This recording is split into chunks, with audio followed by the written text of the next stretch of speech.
Hundreds of thousands of Europeans have lost their lives to the coronavirus. Half of small businesses might disappear.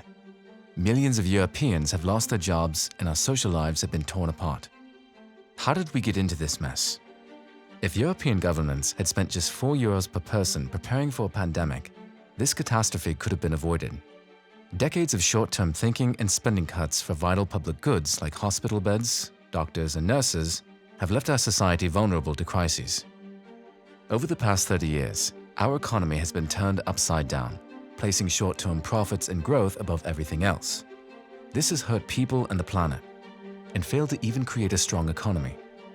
Climate change and social inequality brings the threat of greater disruption than was created by this pandemic. The current crisis is a major opportunity to build a better future. The EU says it has a plan to get us out of the coronavirus economic crisis with its €750 billion recovery package, created through an unprecedented but temporary suspension of the EU's fiscal rules, the very rules that have imposed austerity over the last decade.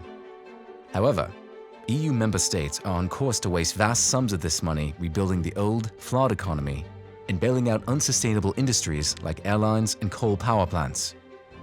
What is worse, our leaders seem determined to bring back the broken economic rules of the past, rather than build a more resilient Europe that can withstand the challenges of the future. We cannot go further into a valley of worsening living standards and environmental destruction.